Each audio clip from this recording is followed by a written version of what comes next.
There are moments when a daughter has to choose between her blood and her future. For Beatrice, that moment didn't come with a shout, but with a silent, surgical erasure. She watched as the man who raised her was stripped of his identity and deleted from her own wedding photos.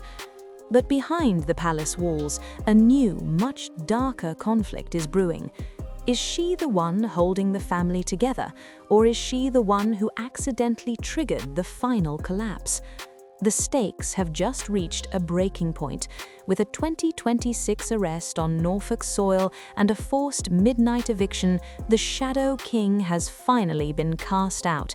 But it's the secret Beatrice is still keeping, a truth buried in files that won't see the light of day for another 50 years, that could change everything we think we know about the fall of the Yorks.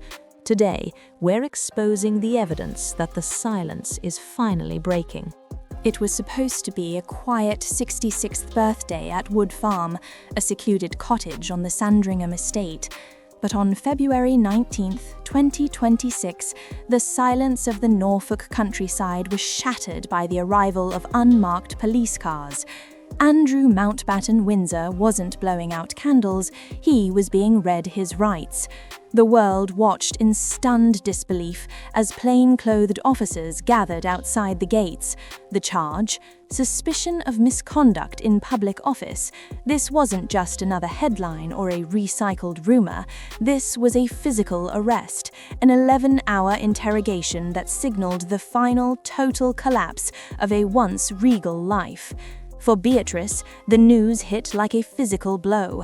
Just months after her father was stripped of every title and honor, he was now an official suspect in a criminal investigation linked to the unsealed Epstein files. The safe distance she had tried to maintain for years had officially evaporated. But the humiliation was only beginning. While the interrogation continued, a secondary drama was unfolding at Royal Lodge. The 30-room mansion where Andrew and Sarah Ferguson had spent 2 decades was finally being purged. The king's patience had run out. Reports surfaced that the eviction wasn't just a legal formality, it was a forced removal. Even more shocking was the behavior of Sarah Ferguson. Once a fixture of the Windsor estate, she was suddenly nowhere to be found.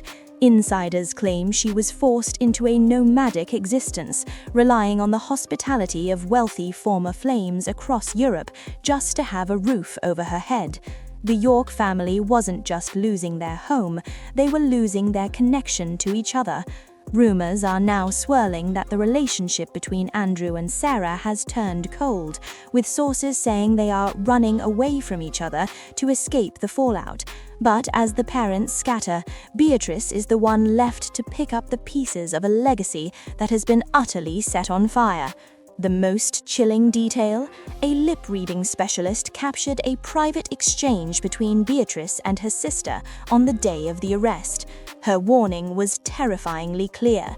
The situation is going to get harder. He is not going to play by the rules. What did she mean by rules? And what secret is Andrew Mountbatten-Windsor still hiding that could make this nightmare even worse? To find the answer, we have to look at the one room Beatrice was never supposed to enter. The most dangerous person in the room is often the one who loves you the most. For Andrew Mountbatten-Windsor, that person was his own daughter. In November 2019, as the BBC was closing in like a pack of wolves, a secret meeting took place that would change the monarchy forever. Beatrice didn't just attend that meeting, she brokered it. Producers have since revealed that she was the rainmaker, the one person who could convince a paranoid, cornered man to walk directly into the fire. She thought she was giving him a platform to clear his name. In reality, she was handing him the shovel to dig his own grave. The fallout was instant. The world watched in horror as he offered a Pizza Express in Woking as an alibi and claimed he was physically unable to sweat. Within hours, the internet was in flames. But behind the scenes, the damage was even worse. Beatrice was forced to watch as the very interview she championed became the blueprint for her father's total destruction. It's the kind of guilt that doesn't just fade. Sources close to the family say she has spent years replaying those negotiations in her head, wondering if a single no could have saved her family's legacy. But as 2026 arrived, a new and far more sinister truth emerged from the unsealed Epstein files.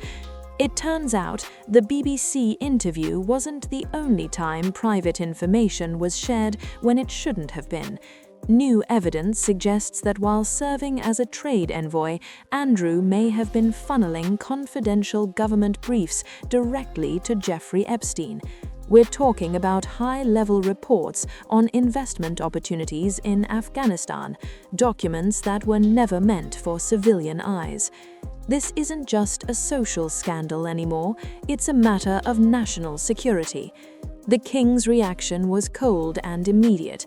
He didn't just distance himself, he authorized the 11-hour interrogation that took place on Andrew's 66th birthday.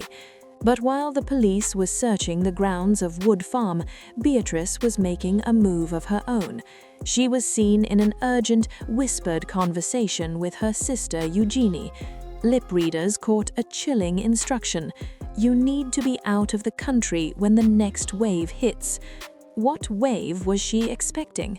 Was she protecting her sister from the law or from something even more explosive hidden within those 3 million pages of unsealed files?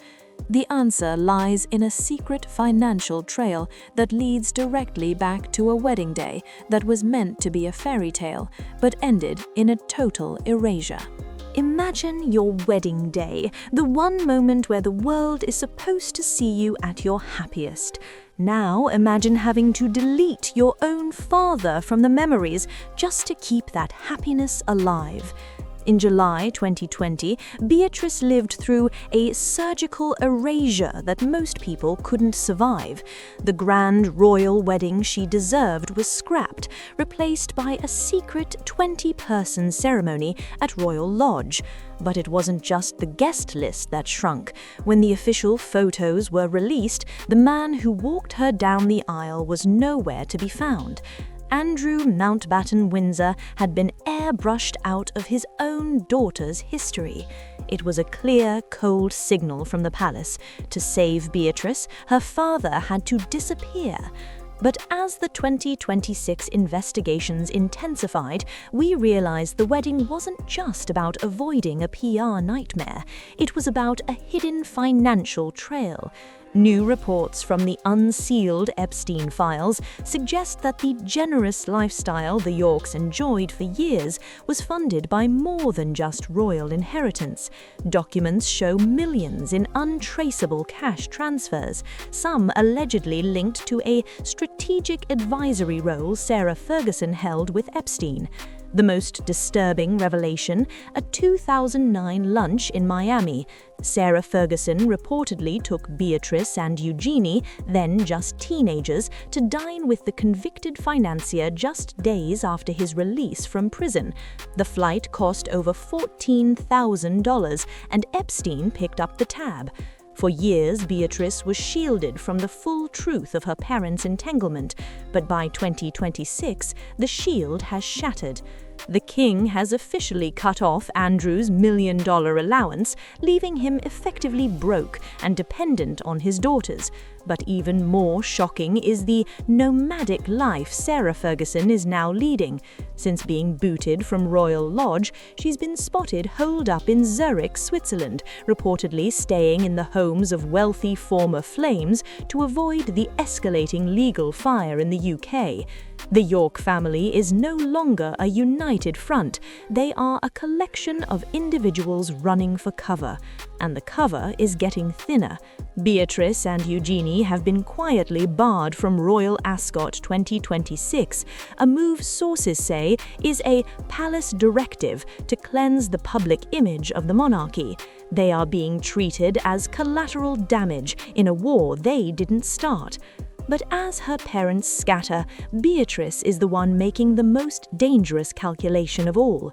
She's been seen acting as a back channel between her father and the king, trying to negotiate a truce. But a lip reader caught her saying something to her sister that suggests she knows the truce is impossible. She whispered, "We're in this together, don't forget that." It sounds like sisterly support, but in the context of a 2026 criminal investigation, it sounds like a pact.